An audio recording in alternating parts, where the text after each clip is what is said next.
Alhamdulillahirabbil alamin nahmaduhu wa nusolli wa nusallimu ala rasulihil karim. Asyhadu an la ilaha illallah wahdahu la syarikalah wa asyhadu anna Muhammadan abduhu wa rasuluh. Qala Nabiyyu sallallahu alaihi wasallam la yadkhulul jannah man qati'ur rahim. Wa qala aidan man salaka tariqan yaltamis bi ilman sahalallahu tariqan ilal jannah.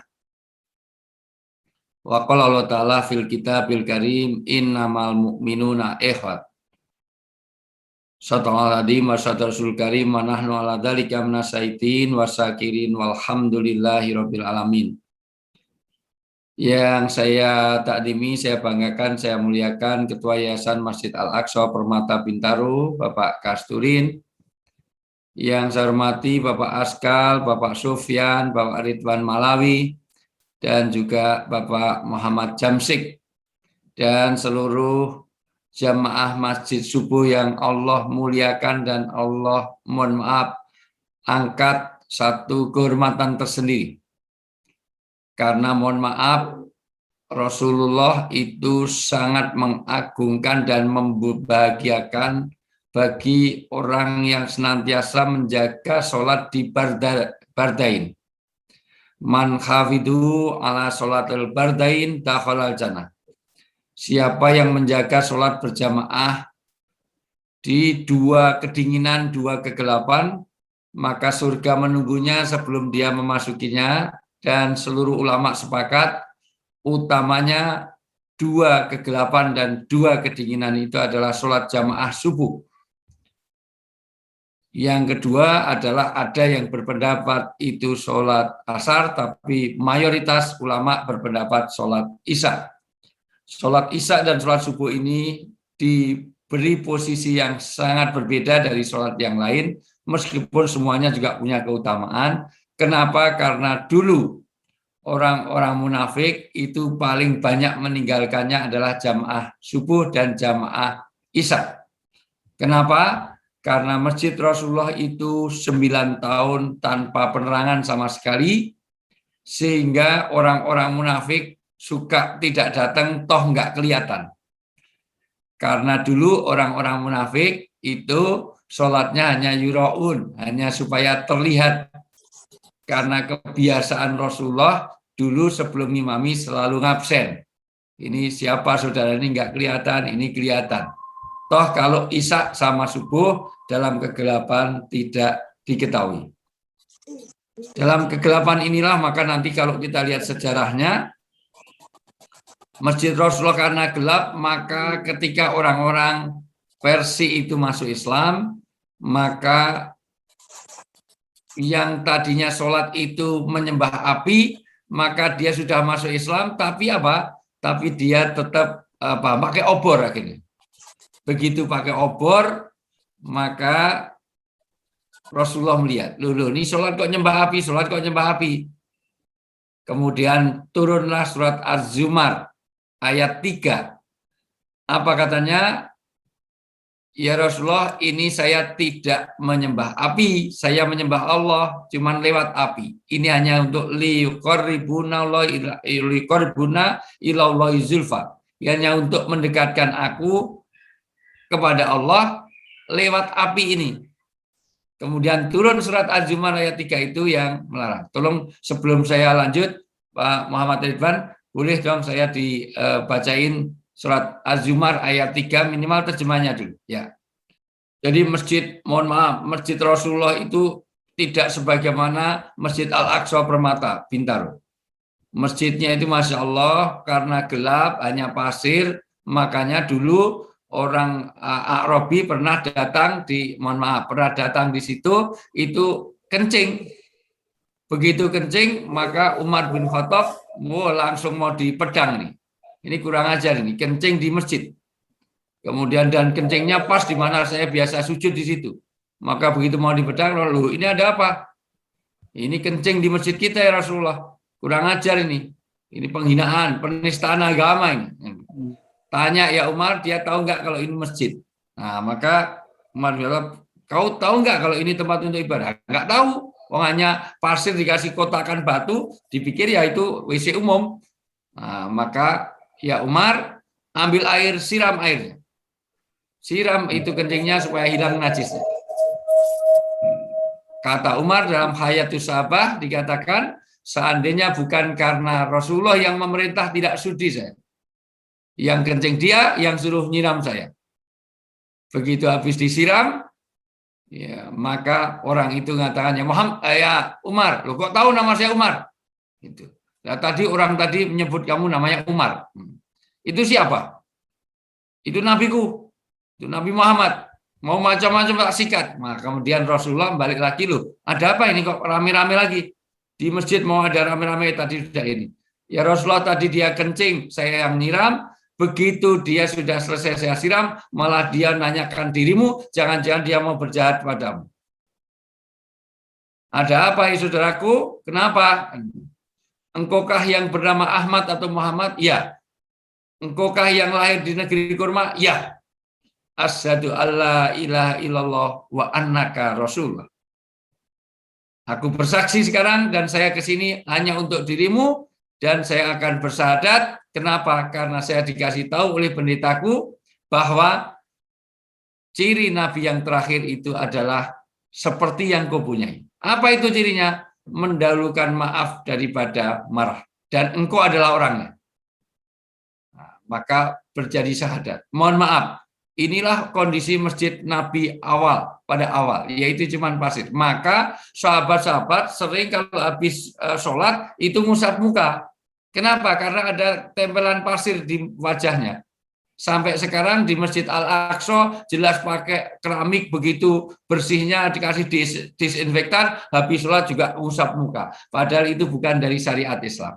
Artinya bukan dari tuntunan. Perkara ada yang ngusap silahkan saja, tetapi itu bukan dari syariat bahwa habis sholat itu mesti ngusap muka. Karena dulu sahabat memang seperti itu.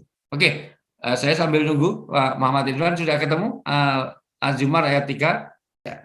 Dan ingatlah, hanya kepunyaan Allah agama yang bersih, yaitu dari syirik, dan orang-orang yang mengambil perlindungan selain Allah berkata, kami tidak menyembah mereka, melainkan supaya mereka mendekatkan kami kepada Allah yang sedekat-dekatnya.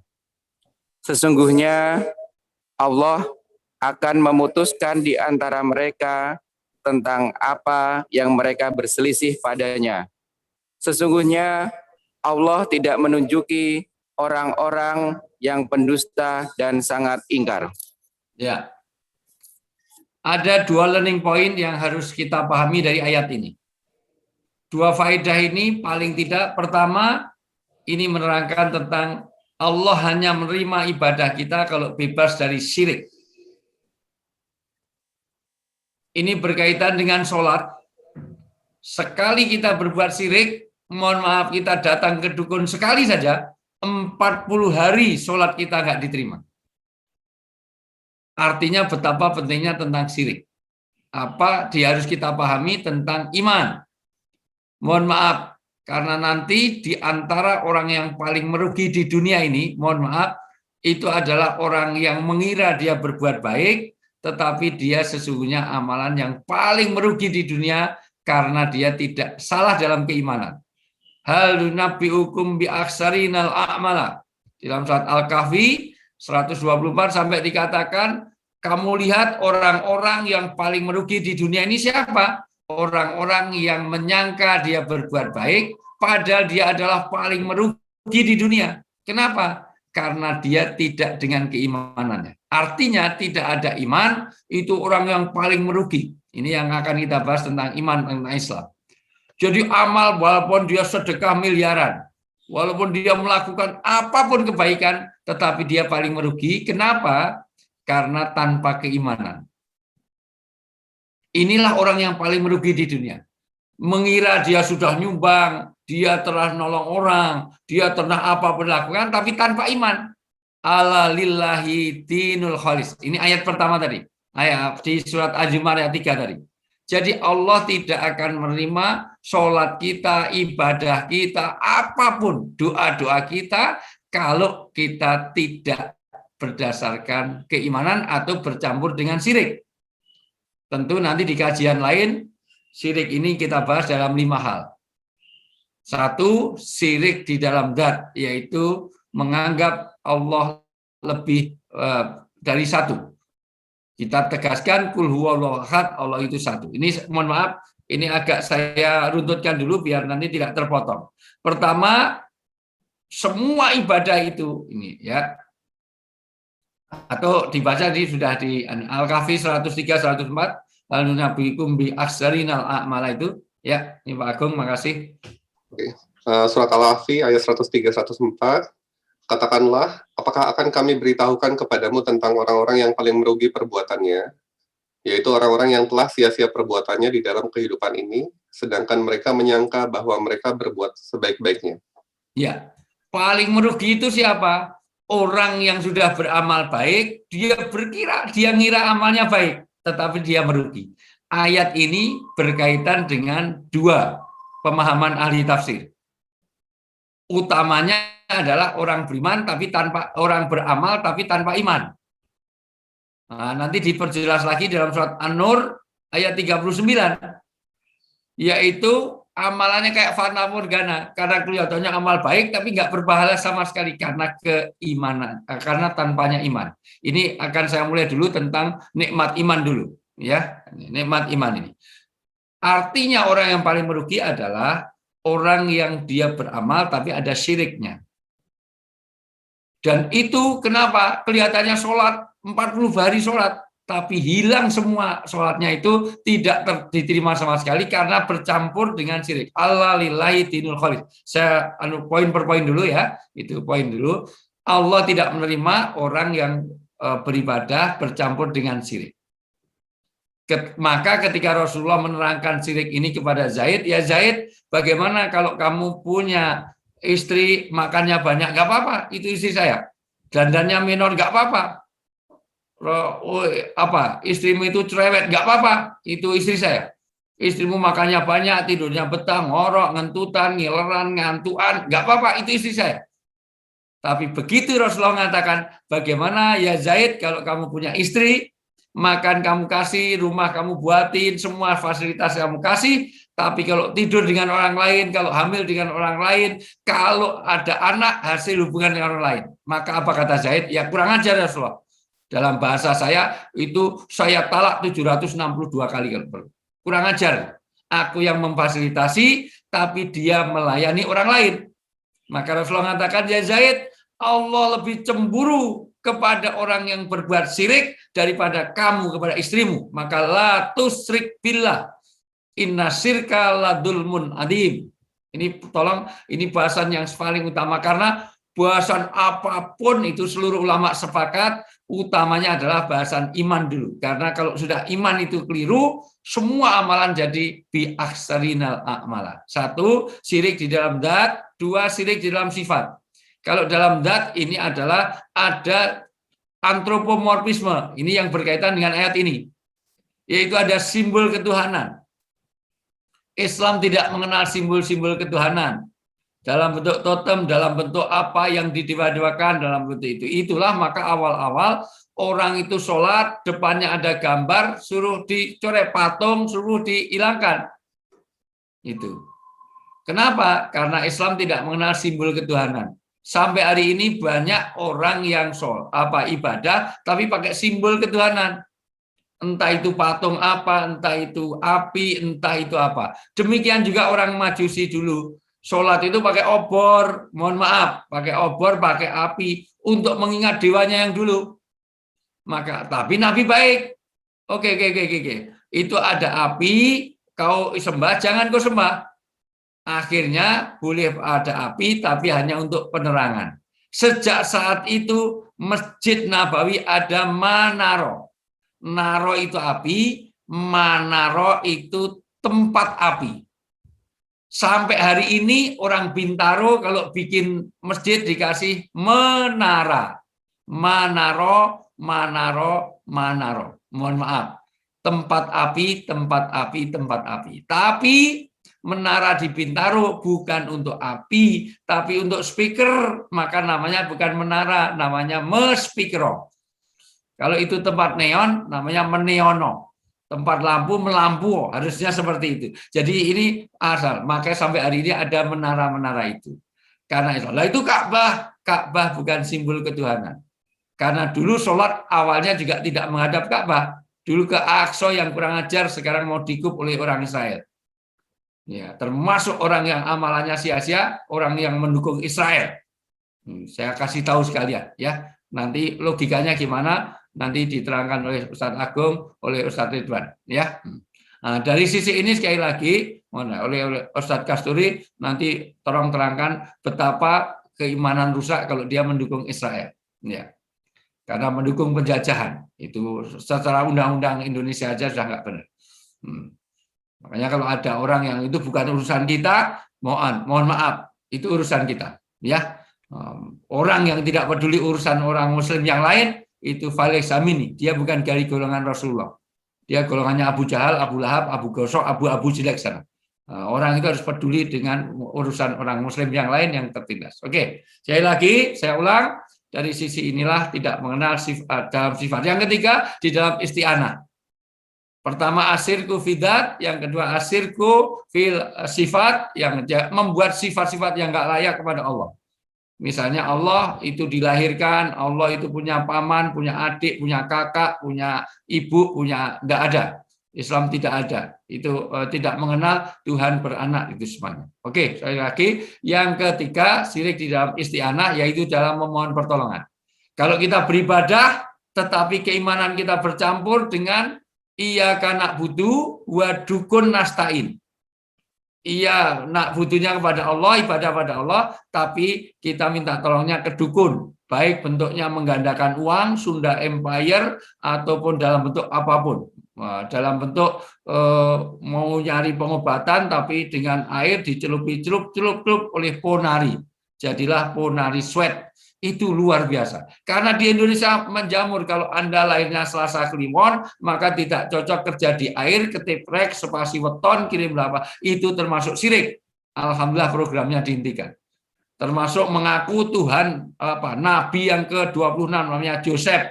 Orang yang mengaku itu kurang ajar, luar biasa, dan di hadapan Allah. Kenapa ini saya sampaikan? Mohon maaf, teman-teman di Masjid Al-Aqsa, karena kejahatan syirik itu di mata manusia dianggap kecil dibanding dengan kejahatan yang Allah ampuni. Contoh, kalau ada orang yang mencuri motor sama menyembah batu, di hadapan manusia pasti yang akan dipenjara yang menyembah batu. Yang mencuri motor. Kalau ada orang yang mencuri motor sama penyembah batu, yang dikatakan jahat siapa? Orang yang orang yang mencuri motor. Padahal di hadapan Allah orang mencuri motor itu asal dia mau tobat langsung diampuni. Tapi begitu syirik itu kurang ajar. Semua udara yang ngasih Allah, bumi yang punya Allah, matahari punya Allah, semua difasilitasi, tapi kurang ajar yang disembah orang lain. Gitu. Yang disembah batu, kayu segala macam. Yang berikutnya adalah syirik di dalam hukum, orang yang kebadali hukum-hukum Islam. Yang berikutnya syirik di dalam peribadatan. Sekali lagi, ayat Az-Zumar ini baru bicara ayat Az-Zumar aja, ini satu poin. Allah lillahi dinul khalis, Allah tidak akan menerima seluruh peribadatan kita kalau tanpa iman. Inilah meningkatnya iman. Sekarang dibaca surat ini. Betapa orang kalau tanpa iman. Nikmat iman ini supaya kita bisa memahami. An-Nur ayat 39. Orang-orang yang tanpa iman. Amal-amalnya apa? Kayak fata morgana. Ya. An-Nur ayat, tolong dibacain Ustaz Muhammad Ridwan. Ayat 39. Ya. Bismillahirrahmanirrahim. Dan orang-orang kafir, amal-amal mereka adalah laksana fata morgana di tanah yang datar, yang disangka air oleh orang-orang yang dahaga, tetapi bila didatanginya air itu, dia tidak mendapatinya sesuatu apapun. Dan didapatinya ketetapan Allah di sisinya, lalu Allah memberikan kepadanya perhitungan amal-amal dengan cukup, dan Allah adalah sangat cepat perhitungannya. Inilah betapa nikmat iman itu menjadi sesuatu modal yang utama dalam kehidupan kita. Innaladina kafaru. Sesungguhnya orang-orang yang kafir. Orang yang kafir adalah orang yang nggak punya iman. Kalau nggak punya harta namanya fakir. Kalau nggak punya iman, namanya kafir. Kalau nggak punya pasangan, namanya jomblo. Innaladina kafaru, orang yang tanpa iman, dia mati tetap dalam keadaan keimanan, seluruh amalnya kayak fata morgana. Diterangkan apa itu fata morgana? Disangka air di waktu yang panas, itu cari air susah, di depannya seolah-olah itu ada air. Ternyata di dekat tidak ada. Kenapa gambarannya orang yang dahaka, nanti di akhirat semua orang merasakan kehausan itu, dikira ada pahala dari amalannya, ternyata tidak berpahala sama sekali. Inilah kenapa orang kafir ini, itu makanya dalam surat Al-Imran nanti ditegaskan, dia itu lebih besar daripada Al-Imran 91 sampai dikatakan apa? Orang harga iman itu melebihi dari emas sepenuh bumi. Orang itu punya emas sepenuh, padahal di orang Bintaro mana ada orang punya emas sepenuh bumi. Enggak punya emas 5 kilo aja enggak ada ini. Apalagi di antara jamaah ini, saya lihat wajah-wajahnya bukan orang yang miliarder ini, mohon maaf. Orang-orang yang, atau dibaca ulang ya, Al-Imran 91 ini, mohon maaf dari ayat dari Quran ke Quran, biar kita hari ini banjir Quran dulu, supaya ini jelas yang pasikot idul. Ini tentang nikmat iman ya. Baik. Bismillahirrahmanirrahim. Quran surat Al-Imran ayat 91. Sesungguhnya orang-orang yang kafir dan mati sedang mereka tetap dalam kekafirannya, maka tidaklah akan diterima dari seseorang di antara mereka emas sepenuh bumi, walaupun dia menembus diri dengan emas yang sebanyak itu. Bagi mereka itulah siksa yang pedih, dan sekali-kali mereka tidak memperoleh penolong. Masya Allah. Orang-orang kafir, walaupun dia punya emas sepenuh bumi, tidak bisa tertolong sama sekali. Inilah pentingnya iman. Ini hanya bicara tentang nikmat iman dulu. Dan inilah luar biasa. Makanya, mohon maaf, saya ulang dari awal bahwa Allah tidak akan menerima orang-orang yang beribadah kalau tanpa iman. Dan mohon maaf, keimananlah yang menjadi syarat bagaimana seluruh amal-amal itu menjadi berpahala. Karena iman itu menjadi penting, maka di surat Al-Imran ayat 91 tadi, bagaimana kita punya emas sepenuh bumi, padahal di antara kita mungkin jangankan kok emas sepenuh bumi, itu kita itu punya emas berapa, mohon maaf. Maka kenapa kok gambarannya emas? Karena sampai hari kiamat nanti emas itu jadi merkantilisme, menjadi simbol kekayaan. Dulu kenapa kok simbol kekayaannya emas ya? Kalau simbol kekayaannya itu arang atau kayu gitu, orang Indonesia kaya sekali itu. Tinggal bikin arang kan dari ini. Alhamdulillah. Memang logamnya. Ini tentang iman dulu. Oke. Sekarang kita masuk. Kenapa iman itu menjadikan modal untuk kekuatan persaudaraan? Ini tahu-tahu baru bicara satu poin, sudah waktunya sudah agak mepet. Kenapa? Karena proses pertama ini apresiasi tentang keimanan. Kenapa? Karena saya sebetulnya sangat menghargai, sangat mengapresiasi kajian hari ini, karena di tengah-tengah di waktu subuh itu waktu yang Masya Allah luar biasa, Allah muliakan, Rasulullah menggembirakan dengan waktu subuh yang mohon maaf ini betul-betul menunjukkan, karena ya mohon maaf, yang nama Prof.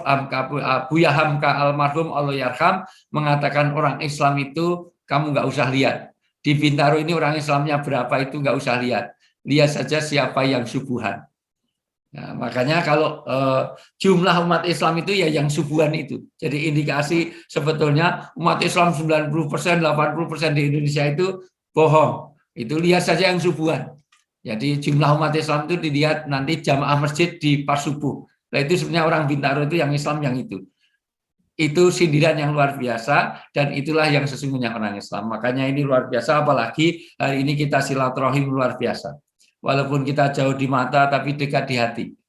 Ini mohon maaf, walaupun secara kelon itu kelas online ya, mohon maaf, walaupun secara virtual, walaupun secara daring, tapi ini jauh Allah hargai daripada kita ketemu muka tapi tidak ketemu hati. Allah menyebut sebagai jangan sampai kalian tahsabuhum jami'a wa qulubuhum sata. Kamu lihat mereka duduk bareng di satu tempat tetapi hatinya pecah. Justru persaudaraan yang seperti ini disebut persaudaraan tukang judi.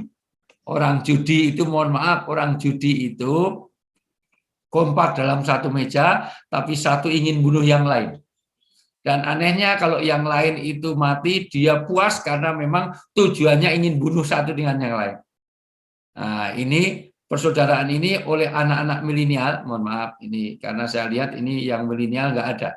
Soalnya saya lihat wajahnya Pak Agung, wajahnya Pak, ini mohon maaf, Pak Ridwan, ini bukan milenial. Ini wajah kolonial kalau ini.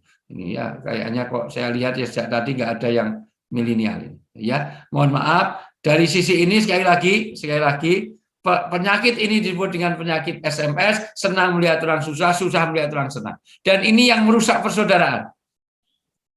Maka Rasulullah awal-awal setelah keimanan itu ditanamkan, iyyakum wal hasada. Hati-hati kamu dengan penyakit hasad karena itu merusak persaudaraan. Pembunuhan pertama kali manusia di dunia ini juga karena hasad ini, yaitu senang melihat orang susah, susah melihat orang senang, yaitu Habil dan Qabil. Habil dan Qabil itu hanya masalah perasaan saja sehingga saling bunuh. Senang pada wanita, wanita senang dengan orang lain yang dicintai malah dibunuh padahal adiknya sendiri.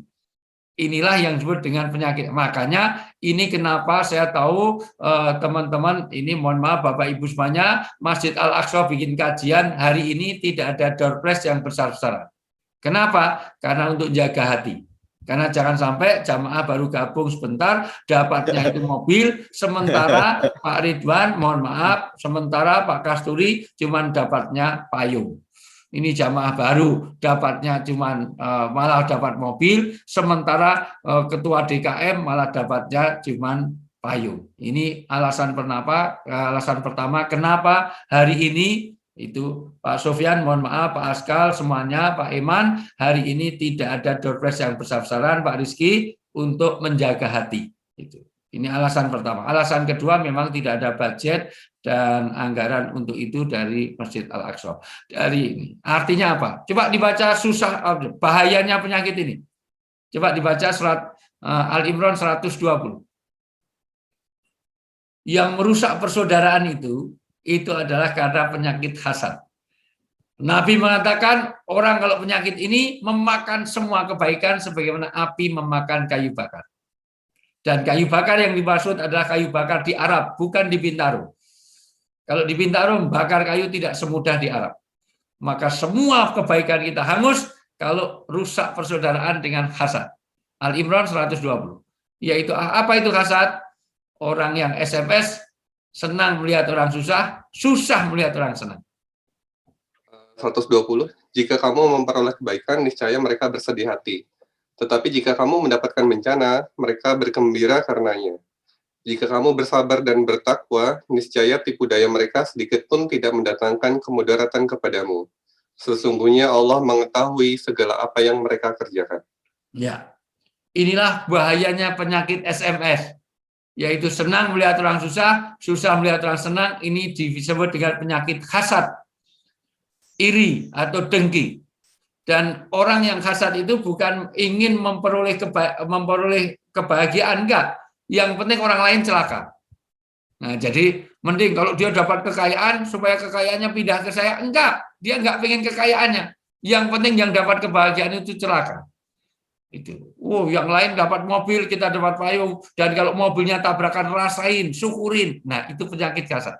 Jahatnya penyakit hasad itu dibawa sampai mati nanti. Nah, maka hati-hati dengan ini. Inilah yang merusak persaudaraan. Hari ini alhamdulillah kita silaturahim, ini jalan surgawi, apalagi hari ini ada taklim. Bukan sekedar karena walaupun kita jauh di mata tapi dekat di hati, ada lagunya. Jauh di mata, dekat di hati, kita memandang langit yang sama. Artinya justru kadang-kadang tautan hati ini jauh lebih memperkuat persaudaraan kita. Ini berkaitan dengan materi yang akan saya bahas setelah ini. Jadi bagaimana kita nikmat iman dan nikmat Islam nanti akan jadi mempersatukan kita. Karena kalau ikatannya bukan karena iman dan Islam, semuanya tidak ini. Apalagi hari ini, kita bukan karena materi. Inilah kenapa Allah menghargai majelis taklim itu, sebagaimana dia merintis jalan ke surga, karena surga satu dikaitkan dengan silaturahim, Nabi bersabda, la yadkhulul jannah man qati'ur rahim. Tidak akan masuk surga orang yang memutuskan hubungan silaturahim. Yang kedua, surga dikaitkan dengan ilmu. Ini apresiasi kepada masjid di Bintaro ini. Mohon maaf, Masjid Al-Aqsa ini. Man salaka tariqan yaltamisu bi ilman sahalallahu turiqan ilal jannah. Ya, artinya apa? Orang yang orang yang melonggarkan waktunya, hartanya, tenaganya, pikirannya untuk menuntut ilmu seperti ini, Allah telah membukakan jalan mereka untuk menuju surga. Surga dikaitkan dengan ilmu. Maka Imam Syafi'i rahmatullah alaih mengatakan 1 jam kita belajar ilmu agama sebagaimana dilakukan di Masjid Al-Aqsa ini, pahalanya melebihi daripada tahajud semalam suntuk. Yang barangkali tadi malam di antara kita nggak ada yang tahajud semalam suntuk. Dilihat dari wajah-wajahnya, bukan wajah-wajah orang yang rajin sholat tahajud. Mohon maaf, saya dokter, saya mengenai psikologi, jadi saya tahu karakter orang melihat dari perform wajahnya. Ya, mohon maaf itu. Psikologi itu gampang, saya rekomendasikan nanti kalau cari istri, usahakan betul jangan cari wanita yang berkacamata.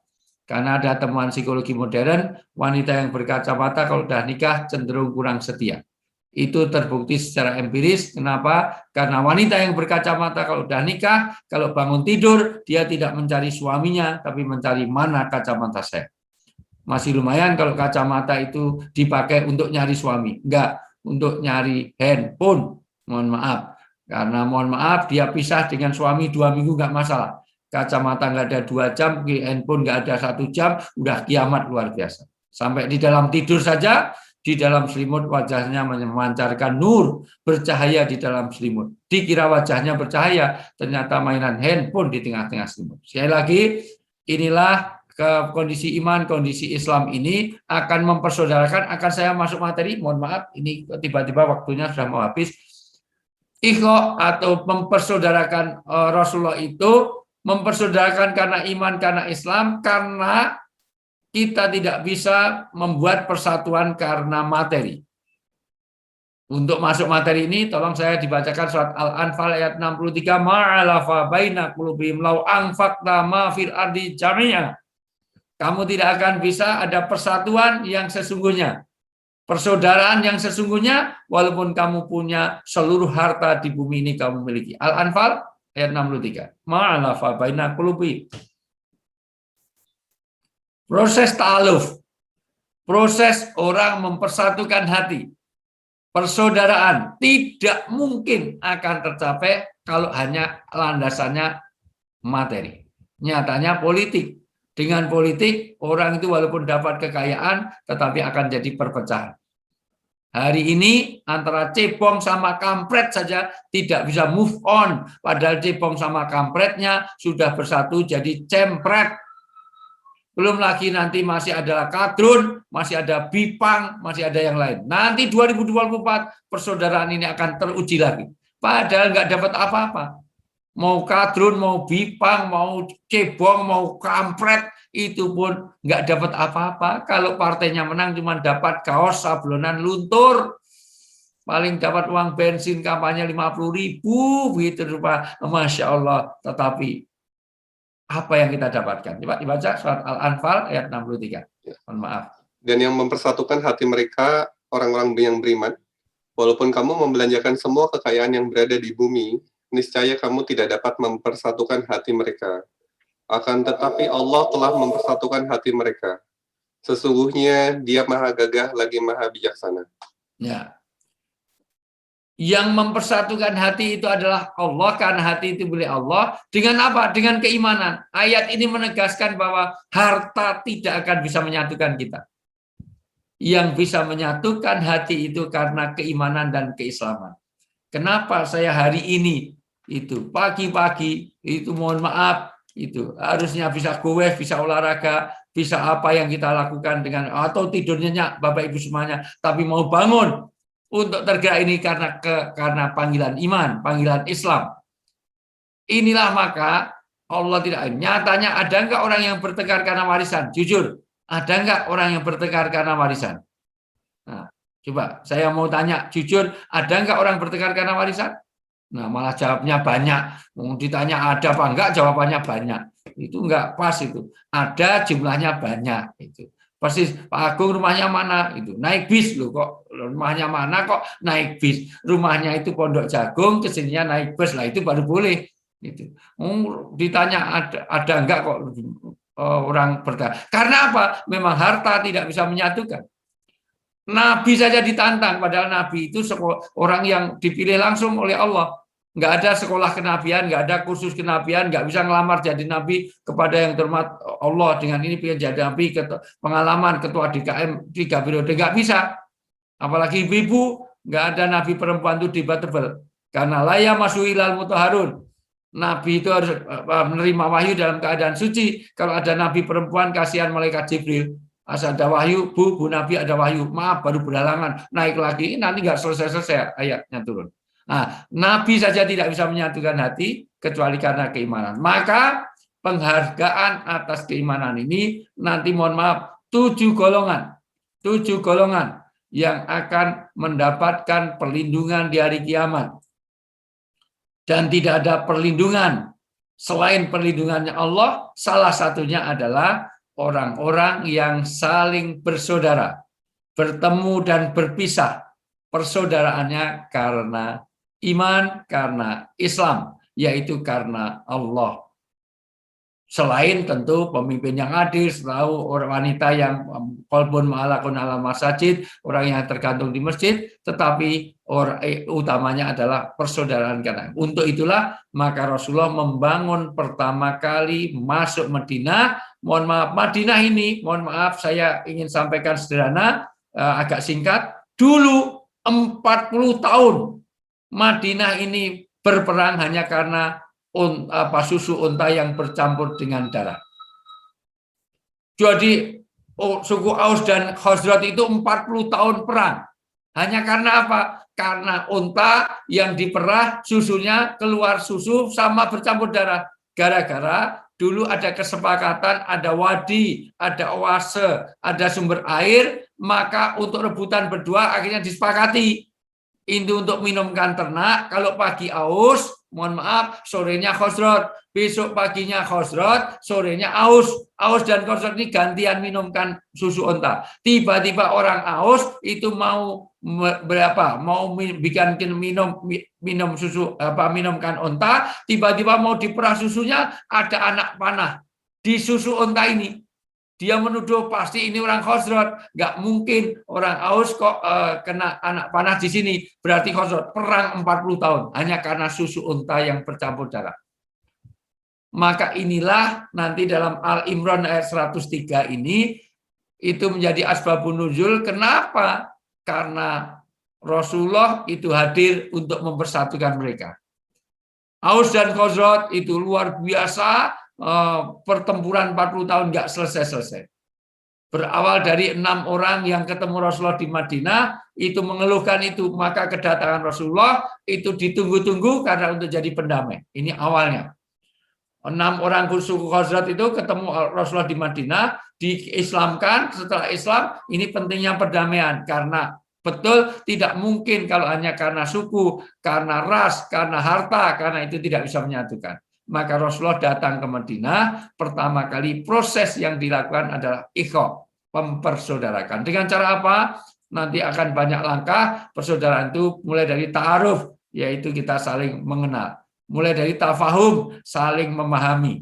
Mulai dari takaful, kita saling takaful istimai, yaitu bagaimana orang itu ada pertanggungjawaban sosial. Mulai dari ta'awun, yaitu ada kerjasama.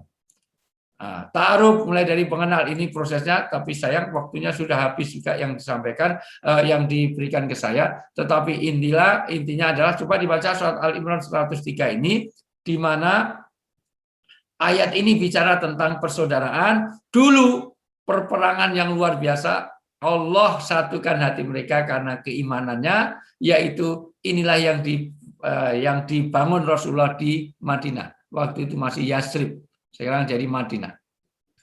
Dan berpegang teguhlah kamu semua kepada tali agama Allah, dan janganlah kamu bercerai-berai.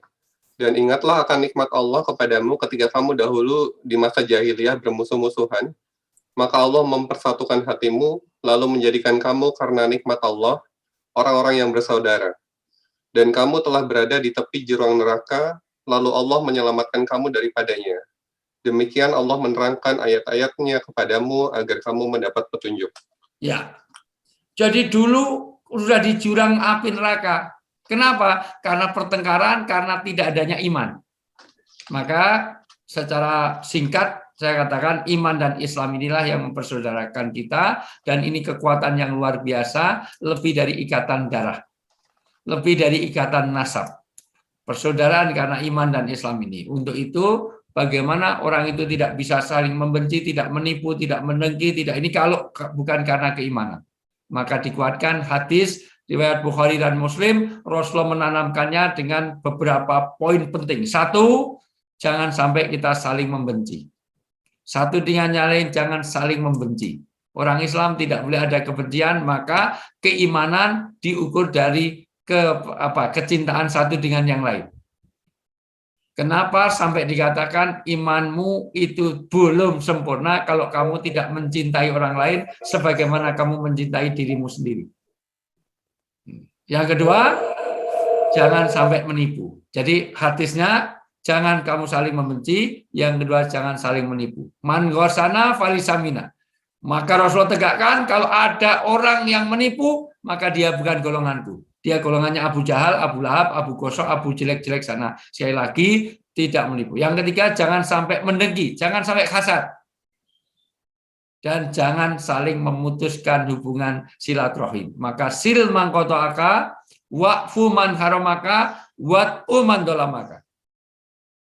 Sambunglah orang-orang yang memutuskan hubungan dengan kamu. Sampai di dalam hadis riwayat Muslim, sampai orang yang bersilaturahmi bukan sekedar orang yang membalas kebaikan sesama baik, bukan. Orang yang silaturahmi adalah orang yang menyambung di saat orang lain memutuskannya.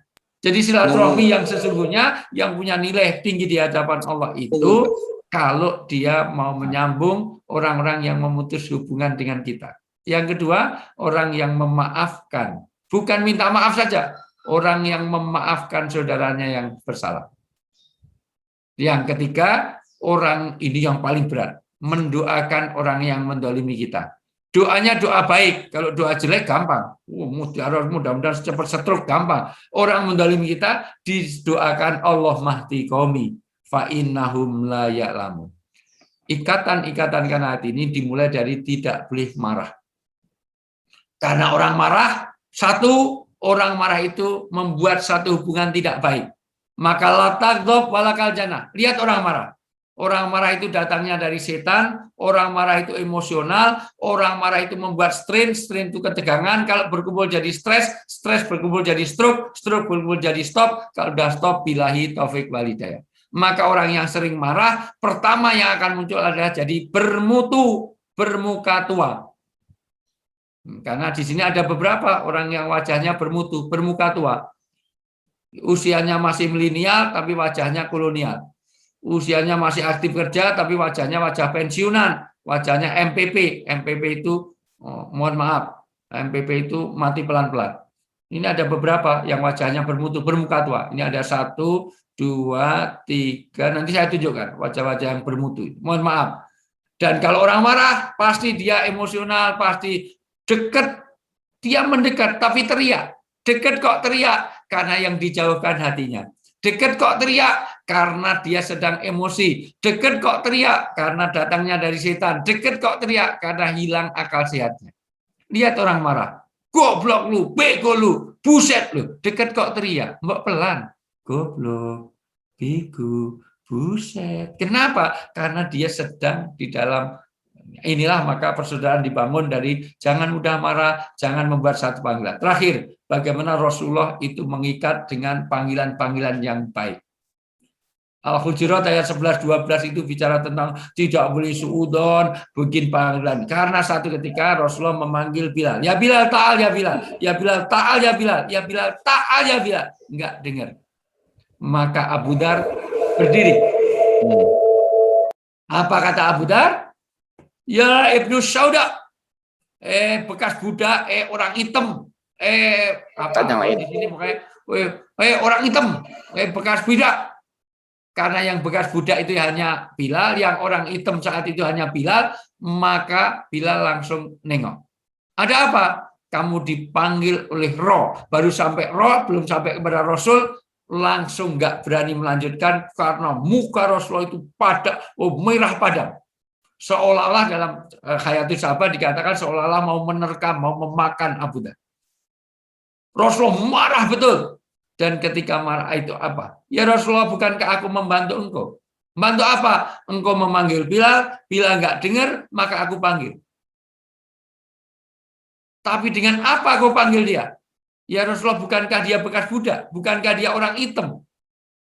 Rasulullah mengatakan tafasok, tafasok, tafasok. Keterlaluan, keterlaluan, keterlaluan. Karena jujur itu tidak boleh kalau itu menyakitkan hati. Mohon maaf. Engkau panggil itu apa? Walaupun dia bersaudara, itu menyakitkan. Itu sesuatu yang nggak boleh. Itu merusak persaudaraan. Mendengar ini, maka Abu Dhar langsung merebahkan seluruh wajahnya di tanah. Maka apa? Ya Bilal, injek muka saya, injek muka saya. Tapi Bilal itu diajari mendalukan maaf daripada marah. Ini kalau yang jadi orang Bintaro langsung kesempatan pembalasan lebih kejam daripada perbuatan. Diinjek-injek enggak. Oleh Abu Bilal diangkat. Aku diajari wa'afina aninas.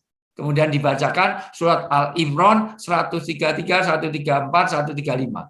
Itulah ciri orang-orang Islam, wa'afina aninas wal qadiminal ghaid, dipeluk itu semuanya. Karena nanti jujur itu tidak boleh kalau itu menyakitkan hati saudaranya. Jangankan itu, suami istri tidak boleh jujur kalau itu menyakitkan pasangan. Suami Anda itu hitam, nggak boleh dipanggil black, si black, nggak boleh. Suaminya budak, panggil tak budak, nggak boleh. Kalau memang budak, panggil Mas Agus. Kalau Agus agak gundul sedikit misalnya gitu. Istrinya gemuk, nggak boleh panggil dut, nggak boleh. Tapi kalau gemuk ya jangan panggil sing langsing, itu menyinggung perasaan. Itu. Buatlah panggilan yang baik, wahai istriku yang sangat berbobot. Nah itu. Wahai Tuhan besar gitu. Pokoknya supaya dia ada. Super terakhir, persaudaraan dibangun. Al-Imran 133, 134. Dan bersegeralah kamu kepada ampunan dari Tuhanmu dan kepada surga yang luasnya seluas langit dan bumi yang disediakan untuk orang-orang yang bertakwa, yaitu orang-orang yang menafkahkan hartanya baik di waktu lapang maupun sempit, dan orang-orang yang menahan amarahnya dan memaafkan kesalahan orang. Allah menyukai orang-orang yang berbuat kebajikan. Ya, ada 4 di situ. Orang senantiasa dalam keadaan dia dapat ampunan dari Allah dan dia dapat surga. Salah satunya adalah orang yang senantiasa bersedekah, tahabu, tahtadu. Saling memberikan sedekah, memberikan hadiah, memberikan parcel, akan tumbuh cinta, keimanan, persatuan, dan mohon maaf, ada kerukunan dari persatuan, dari kecintaan itu tumbuhlah iman. Saling memberi hadiah, saling bersedekah dalam keadaan lapang maupun sempit, dalam keadaan sempat maupun sempit. Yang kedua, wa'afina aninas, orang saling memaafkan, dan juga wal qadiminal ghaid, orang yang menahan amarahnya. Wallahu a'lam bishawab. Kurang lebihnya itu, ini mohon maaf saya loncat-loncat supaya ke poin dulu. Saya kembalikan Mas Muhammad Ridwan. Alhamdulillah, syukron jazakallah khairan atas mawidah hasanahnya. Ustadz, ini ada pertanyaan dari chat. Yeah. Yang pertama, mohon izin bertanya Ustadz, masalah ukhuwah Islamiyah adalah masalah yang penting. Tapi kenapa selama ini kalah dengan hal yang bersifat cabang atau furu'iyah, misalnya hal yang bersifat remeh-temeh, hanya dengan tata cara yang misalnya bersifat teknis. Ini pertanyaan pertama Ustadz. Kemudian yang kedua, ini dulu aja satu-satu dulu biar ini ya. Ini. Menyambung sebenarnya Ustadz. Bagaimana tips-tipsnya agar ukhuwah Islamiyah tetap terjaga? Misal dalam lingkup kecil, dalam komplek, misalnya dalam WA group, agar senantiasa persaudaraan tetap terjaga dan tidak ada perpecahan di antara sesama muslim. Syukron, jazakallahu khairan Ustaz.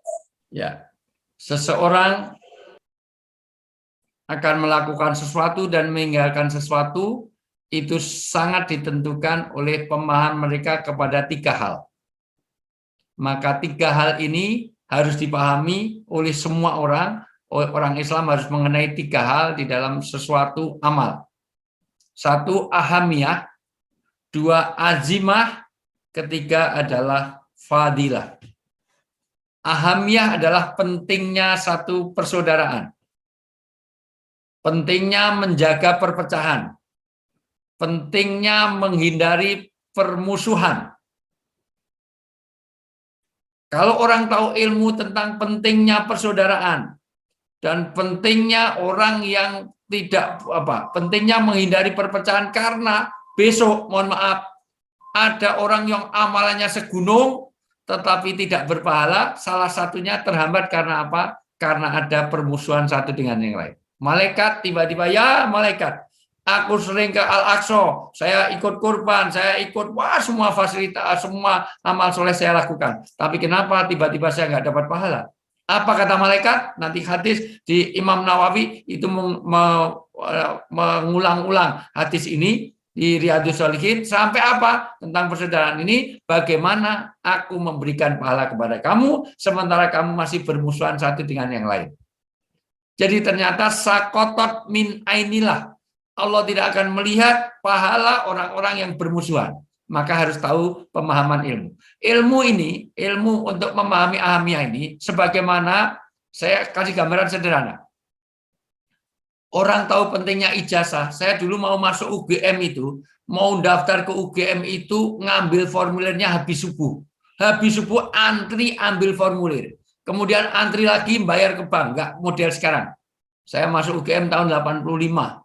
Jadi mahasiswa tahun 85. Banyak yang belum lahir beberapa di antaranya. Mohon maaf itu. Karena saya double kuliah, saya IAIN sama UGM. Dua-duanya saya dari sisi ini karena tahu pentingnya ijazah. Karena orang tahu pentingnya ijazah, maka untuk cari kertas itu sampai sebelum subuh kita sudah antri. Dan kalau kita tahu azimah adalah kemuliaan, maka naruhnya ijazah tidak di bawah keset.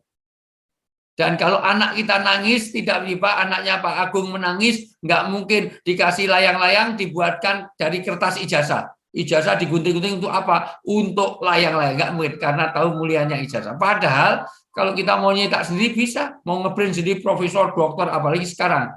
Orang nggak pernah kuliah aja bisa dapat honoris causa profesor. Belum lama ini itu luar biasa. Tapi luar biasa dari sisi ini sekali lagi tahu ahamiyah, 2 azimah. Orang yang bertengkar hanya masalah furu, hanya masalah tahlil tidak tahlil, kunut tidak kunut, pertengkaran karena itu membuat halangan pahala akan datang pada dia. Dia terhalang pahalanya. Mohon maaf karena pertengkaran ini.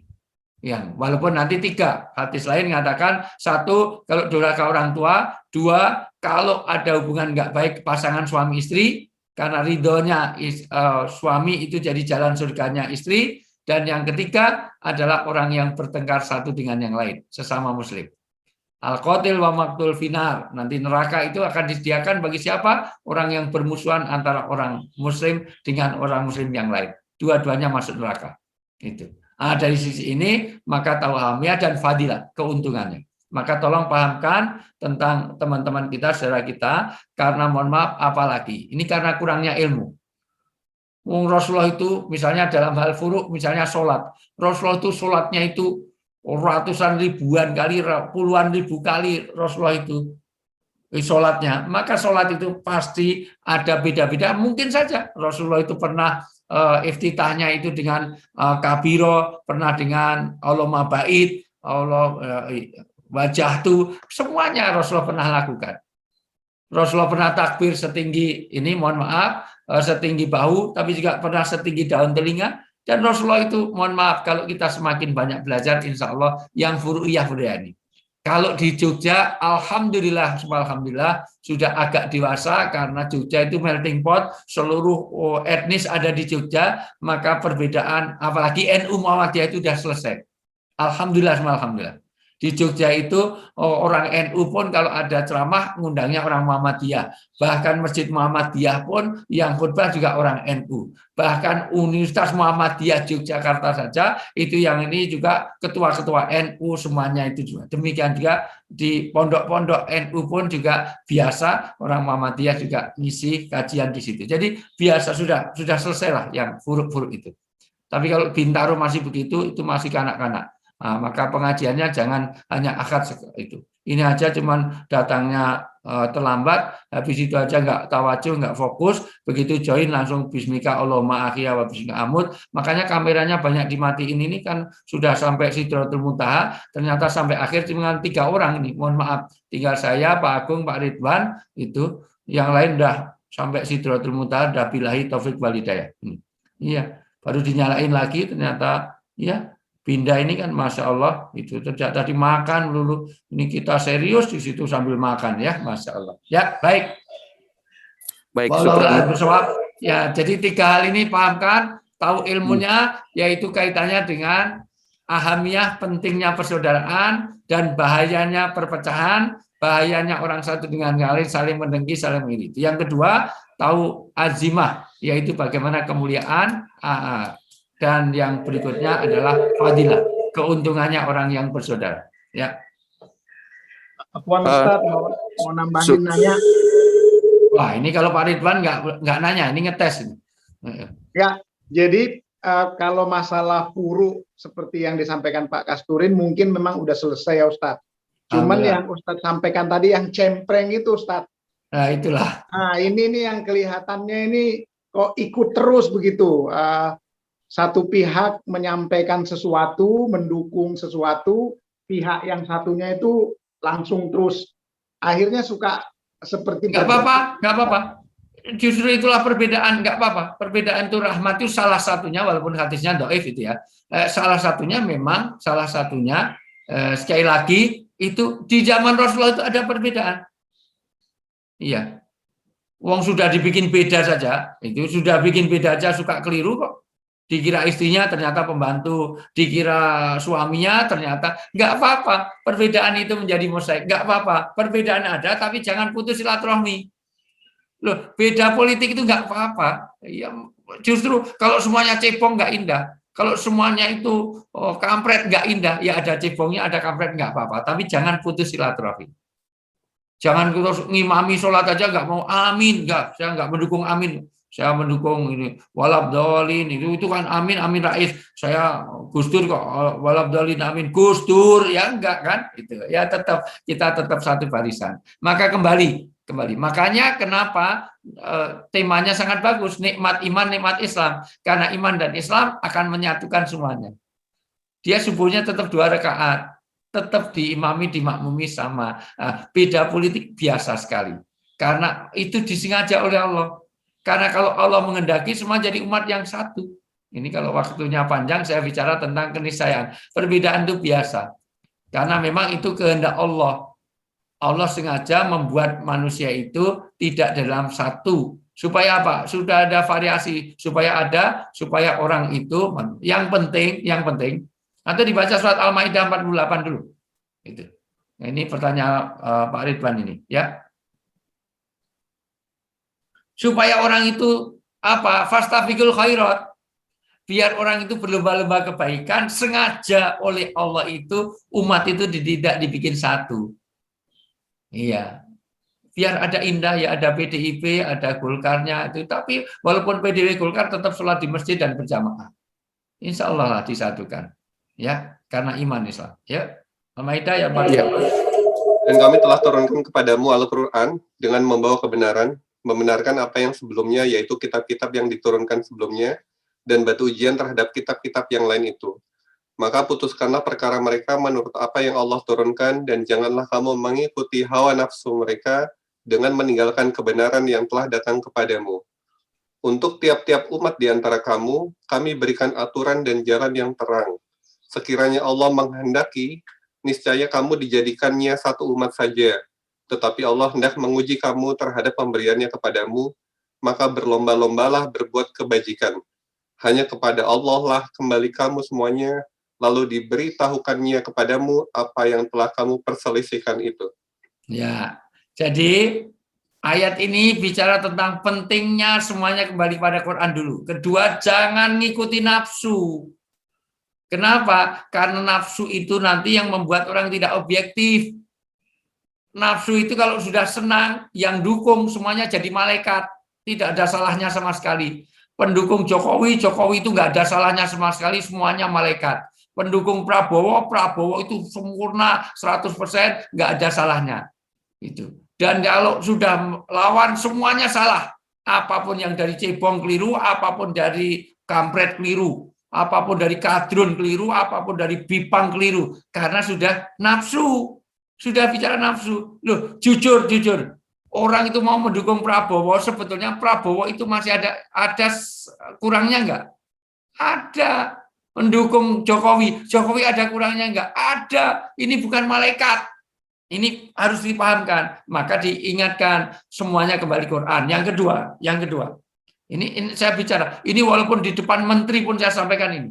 Saya terus terang ini, karena saya tidak mau ini bangsa terpecah hanya masalah itu, hanya 5 tahunan. Ya Allah, hidup ini tidak sekedar 5 tahun tentang itu semuanya. Wong yang didukung nyatanya juga beda kok. Dulu pendukung, sekarang nih.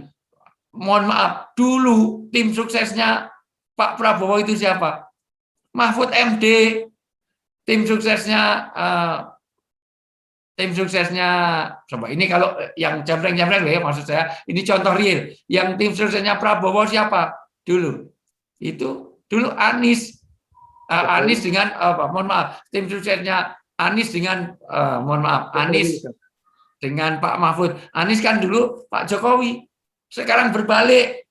Justru tim suksesnya balik, yang tadi dukung jadi sekarang musuh, yang musuh dukung. Dan itulah politik biasa. Hidup di dunia ya gitu kok. Gitu. Nggak apa-apa. Jadi ini mudah-mudahan kita lebih dewasa lagi lah gitu. Dewasa lagi. Jadi orang yang mau dukung siapa? Hari ini nanti ya, mulai muncul beberapa yang mendukung Ganjar. Ganjar juga ada ini. Mohon maaf ya, saya sebut Ganjar ini karena teman kuliah saya. Jadi mohon maaf saya ini semuanya. Jadi dari dulu saya sudah biasalah. Dia suka pernah pinjam motor saya nggak ngisi bensin juga biasa. Saya sebut Anies karena saya ngajar Anies. Mohon maaf. Itu Anies sempat saya ngajar dia itu di UGM. Jadi rumah biasa ini punya kedekatan. Artinya apa? Anies, Ganjar semua didikotomikan semuanya. Demikian juga nanti terhadap partai. Partai itu biasa, nanti kalau nggak beruntung dia pindah partai. Partai itu cuma alat-alat politik saja. Apa dikira kalau orang udah pakai partai ini loyal dengan enggak, itu cuma kendaraan saja. Itu nanti kalau sebenarnya kalau ada partai lain ya pindah ke partai lain ya nggak apa-apa. Mana yang menguntungkan. Jadi sekali lagi mohon maaf, ayat ini tadi bicara tentang 4 poin ya, 4 poin. Pertama, tentang 4 learning point. 1, semuanya kembalikan Quran hadis. Kedua, jangan nafsu. Ketiga, sengaja Allah tidak menjadikan umat itu satu. Untuk apa? Yang keempat, supaya orang fastabiqul khairat. Yang penting kita berlomba-lomba dalam kebaikan. Lana a'maluna walakum a'malukum. Yang penting menurut saya, keyakinan saya yang terbaik seperti ini, nanti semua punya tanggung jawab di akhirat. Ya, yang memilih cebong nanti ada pertanggungjawaban di akhirat, yang memilih itu semuanya. Pokoknya kita istihad yang terbaik. Wallahu a'lam bishawab. Gitu. Ya, itu singkatnya. Ini agak memang bicara ini nggak akan selesai dengan 3, 4, 5 jam. Tapi begitulah Islam menganjurkan kita supaya betul-betul kembalikan kepada keimanan dan keislaman. Itu. Makanya semua akan selesai kalau berpulang di masjid. Karena di masjid tidak ada itu. Tidak ada shop khusus untuk ini softnya NU, ini softnya Muhammadiyah, ini softnya Jawa, ini softnya Sunda. Jadi barisan ini barisan cebong, ini barisan kampret. Kalau udah ngimami sholat, nggak peduli mau cebong mau kampret. Dan itu. Wallahu a'lam bishawab. Syukran Ustaz. Kemudian satu lagi pertanyaan terakhir ya. Ustaz, barangkali dari ini interaksi dengan jamaah. Ini mohon maaf karena saya pas janjian jam 7 sama Hakim pas di Jogja, kemarin gue sama saya ini. Afan, barangkali terakhir Ustadz, ya. Yang terakhir mohon ditutup, bagaimana cara mengingatkan saudara muslim kita apabila ada perbedaan namun tanpa ada maksud menyinggung dengan yang bersangkutan. Barangkali kiat-kiatnya Ustadz. Ini yang terakhir. Dibaca surat An-Nahl ayat 125.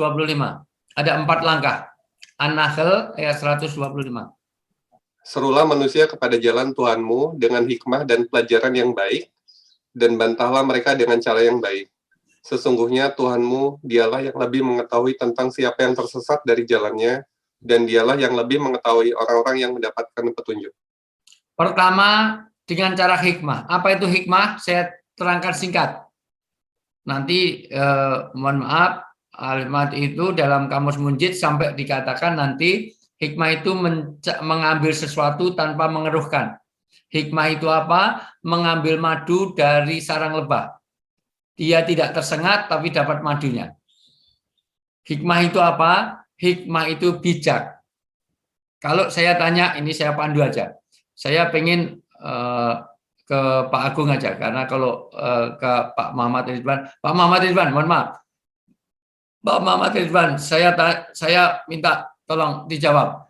Tolong matikan lampu. Apa yang dilakukan? Tolong matiin lampu itu. Bergerak ke masjid, mati saklar, pencet saklar. Cari saklar, itu namanya orang hikmah. Tapi kalau saya suruh matikan lampu, kemudian Mas Ridwan, itu Muhammad Ridwan, itu terus ngambil batu dilempar atau ngambil kayu dipukul, mati nggak lampunya? Mati. Tapi itu tidak hikmah. Maka hikmah adalah tepat waktu, cara, pemilihan kata, tempatnya. Kalau negur orang jangan di depan orang umum, negur orang dalam dijaga kehormatannya, negur orang dengan cara yang baik segala macam itu. Jangan sampai orang perbedaan. Kamu tahu Fir'aun? Ya tahu persis. Kamu itu kayak Fir'aun. Nah, ini namanya orang nggak bijak. Bapak tahu kambing itu? Tahu. Ya kambing itu nggak pernah ke masjid. Itu. Jadi orang yang nggak ke masjid itu kayak kambing. Bapak itu cuma kambing.